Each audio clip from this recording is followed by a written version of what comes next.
Good morning, DIYers. Today we're going to talk about lights and how well they work and which kind would probably work best for you as a DIYer.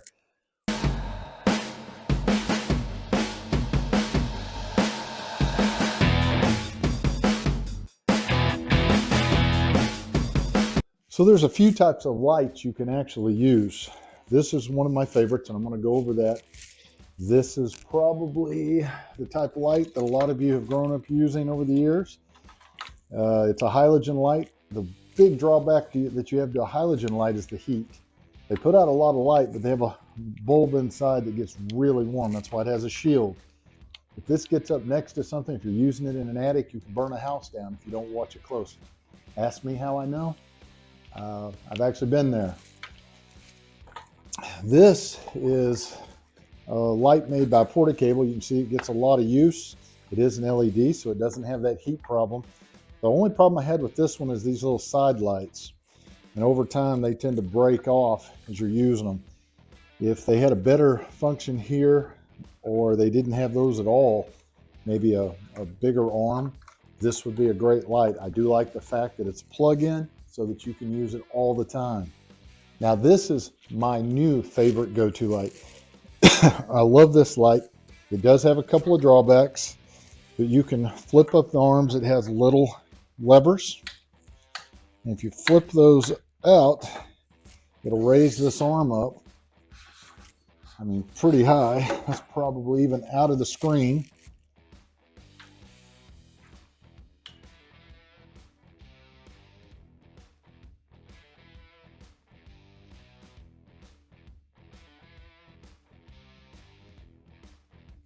And this can even adjust so you can pick the area you'd like it to go to.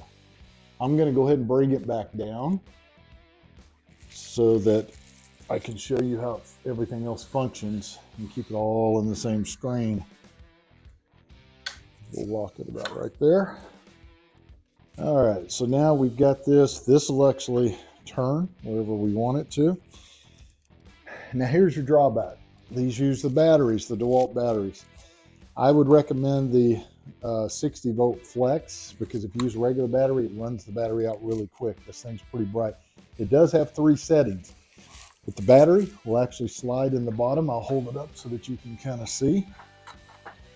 It slides in right here and clicks. This lever will actually move this up so you can carry it. I'll go ahead and show you that since I've got it up in the air. And then you adjust it down. And your button is right here on the side. That's your brightest, which I don't know if you can tell from the screen, pretty bright, medium, and low.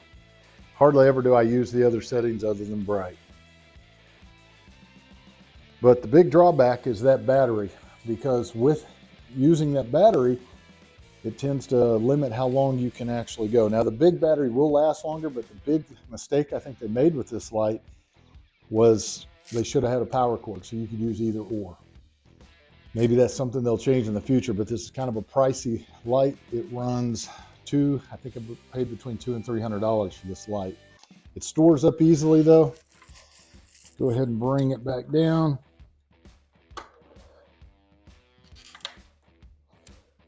Let's see. So if I'm going to carry this from job site to job site, turn these little deals where they line up with the notches, push it down. It's giving me a little bit of trouble today. Lift up the handle, boom, and now I'm ready to go and I can carry it. So if you're new to the Ultimate DIYer channel, please subscribe. If you haven't hit that like button yet, go ahead and hit it. That really helps the channel. And be sure you ring that notification button so that you know about all of the upcoming videos. And thank you for watching.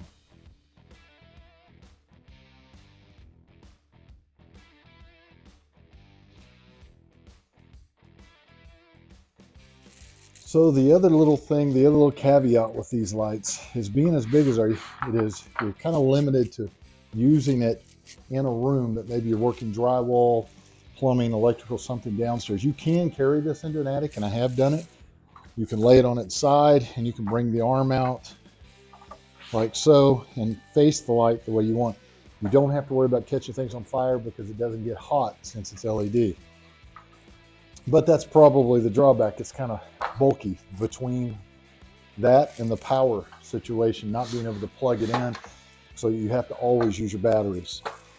Like I said, this type of light, if you put it up in an attic and it gets up against insulation, it's liable to burn your house down. Or if it's even downstairs and you have it up against something hot. I said the shield is supposed to protect you from that, but believe me, it still gets extremely hot. And you get insulation up against that, you're going to burn your house down. This works really great for upstairs just because it's small and lightweight, but you'd have to run a plug. The advantage upstairs, like in an attic, when I say upstairs, I mean attic, is you don't need a plug for this light. So maybe you get the smaller version if you're going to carry up into an attic. Use this one for all of your downstairs type situations. Well, that pretty much wraps up this episode on lighting. There are a few more things I'd like to say about the DEWALT light. If you notice in the picture, it's IP55 rated, which means basically it can withstand rain outside, snow. It's weather resistant. Also note that it's a 20-volt system, but I would use the larger FLEXVOLT batteries because they'll last a lot longer. There are a lot of other light manufacturers out there. Just find the light that works best for you. Happy DIYing.